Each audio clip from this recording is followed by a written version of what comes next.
Happy day 26. So there's been sort of this awareness around me I thought I'd take kind of a chance to chat about. I have skincare product that I absolutely love, and Vince and I were out the other day and I needed to get my face cleanser. So we stop at the local store, you know, the Ulta, Sephora, that sort of thing, and go to where I know exactly where it's at because it's where I buy it all the time. And I go to the shelf and it's 75% off. Okay, now whereas that might sound exciting, there's really no product there besides the samples. And then that moment hits me where I'm like, wait a minute, if it's 75% off, I know that's below what it costs them. I wonder what's going on. So I find a clerk there and I said, what happened with this skincare product? And she goes, she said, I know we're not gonna be selling it anymore, but I think they're going out of business. What? Which of course, quickly I jump online to buy what I can because, you know, when you find something that works, you want to use what works. But then I started reading an article about it, and what had happened was, fine, I'll tell you, it's Julep. Julep was a Washington-based company. This woman had founded it, and it's this incredible skincare line. Absolutely, again, I love it. I'll quit saying that, but I do, I love it.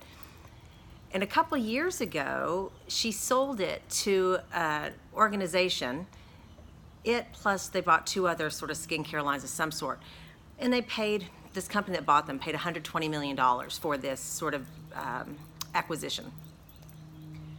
But here we are 2 years later, and the company that bought them, paid good money for them, is bankrupt. It's going away, it sounds like. And it got me to thinking, I thought, for such an incredibly well-made product, and for it to have had the success that it sold for what it did, from just being a small little company, to 2 years later being gone, what changed? And I was having a conversation with a girlfriend yesterday, and it just sort of all came full circle.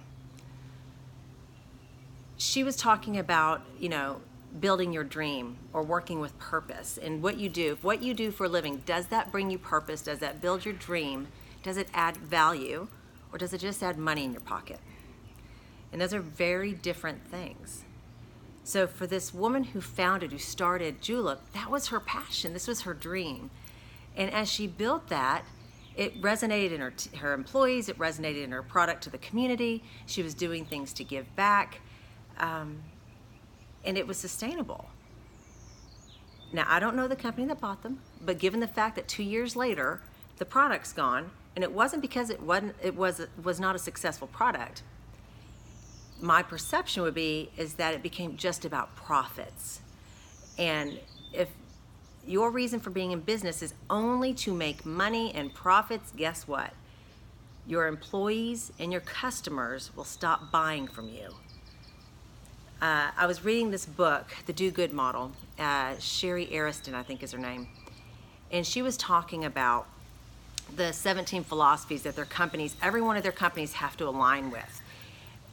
And it aligned with what is considered the sustainable model, which is the 3 Ps: people, profit, and planet. So to build an organization that can sustain in good and bad times, you have to be taking care of the people, your employees, your team members, those that choose to work within your fold have to feel valued and engaged. Profit, of course, people go into business to make money. You have to make money. You can't stay in business without it. Let's not be stupid, right? But the other one's planet, and planet means giving back into your community.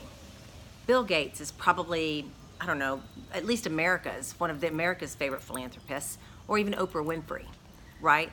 Though they make an exorbitant amount of money from what they do, they give so much of it back. No one feels badly that they make that money per se, right? Because it's well-rounded. If you talk to people who've worked with them, they absolutely love them.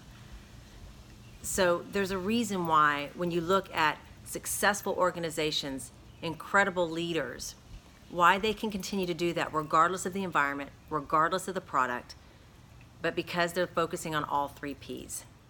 So if in your company or your organization, you're finding that you're losing purpose, that reason for doing something besides just profit, reevaluate before it's too late. You have no organization if people don't want to work within your company.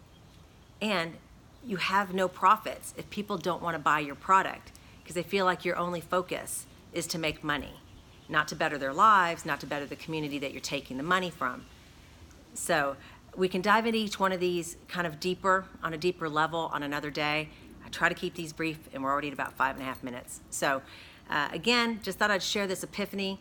Work with your dream and vision, passion in mind. And if ultimately all you've gotten to is caring about profits only, forget your people, forget your community, forget your planet, you probably want to start reevaluating because today's customer has got your number. Guys, have a great day, and we will see you tomorrow.